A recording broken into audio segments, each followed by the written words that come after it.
Қайырлы күн баршаңызға. Мен бүгін сіздермен өте керемет болып шығатын мастер-класспен бөлісетін боламын. Көру лағман жасаймыз. Видеоны соңына дейін көріңіздер.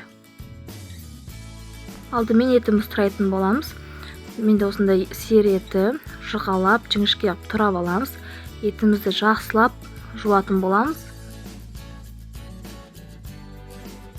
Етімізді маринадтайтын боламыз. Жұмыртқаның ақуызын саламыз. Жұмыртқаның ақуызы біздің етімізді жұмсартатын болады. Крахмал қосамыз, сойлы соус қосамыз. Сұйық май қосатын боламыз. Сұйық май біздің етімізді пісірген кезде бір-біріне жабысып қалмас үшін құятын боламыз. Барлығын араластырып, тұз қосамыз дәміне қарай. 3-4 сағатқа қойып қоясыздар. Негізі бір күнге қойсаңыздар, біздің етіміз өте дәмді болып шығады. Бізге имбирь мен чеснок қажет болады. Осылайынан имбирь мен чеснокты төрт-бұрыштап тұрап, жеке ыдысқа салып аламыз. Чеснок пен имбирьді біз не үшін қолданамыз? Негізі лағманға жай су қолданбайды. Осы чеснок пен имбирьдің суын қолданады.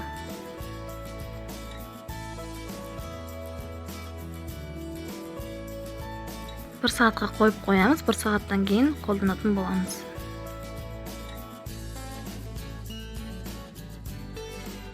Лапиза қажет болады бізге осындай.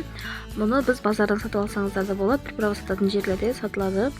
Осы лапизамызды алып, тазалап аламыз. Жақсылап жуып, бір ыдысқа салатын боламыз. Негізі лағманға томат қолданбайды. Осындай лапиза деген зат қосылады. Осылайынан қайнаған суға матырып, 2-3 сағатқа қойып қоямыз. Бізде мінеки 2-3 сағат өтті. Уже езілді. Осындай блендерге салып езетін боламыз.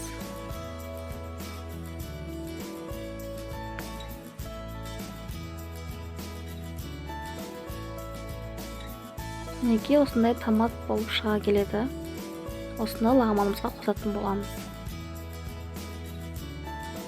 Пекинский капустамыздың қатты жағынан алып, осылайынан төрт-бұрыштап тұрап шығатын боламыз. Бұрышымызды төрт-бұрыштап тұрап шығамыз осылайынан.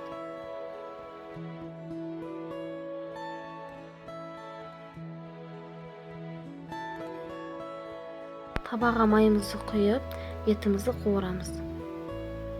Неке біздің етіміз жақсылап араластырып аламыз, жабысқан жоқ бір-біріне.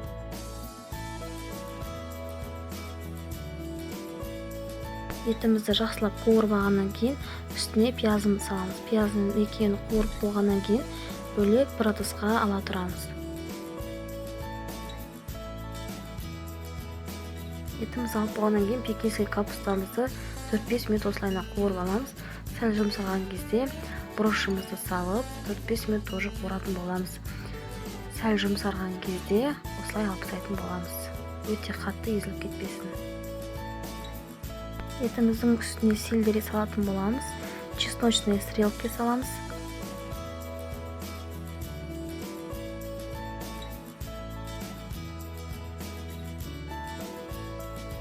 Лапиза салатын боламыз. 2 ас қасық лапиза салып, жақсылап араластырамыз. Етіміздің үстіне пекинский капуста мен бұрышымызды салып араластыратын боламыз. Бізге керекті приправалар ең маңызды хаджо деген приправа қажет болады. Мен ашты паприка салдым, тәтті паприка салсаңыздар да болады. Приправа для лағмана саласыздар. Дәміне қарай тұз себеміз.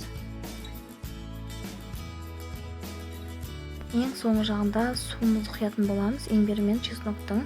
Мұнда мен 4-5 қасық құйдым. Су кішкене су мол болған ұнайды. Егер де суын аз құятын болсаңыздар, 2-3 қасық қана салат құятын боласыздар. 3-4 минуттан кейін астын өшіретін боламыз. Көру лағман дайын болды. Өте дәмді болып шықты. Жасап көріңіздер. Менің YouTube каналыма тіркелуді ұмытпаңыздар. Лайк басып, комментарий жазуды ұмытпаңыздар. Сіздермен болған Балжан. Астарыңыз дәмді болсын.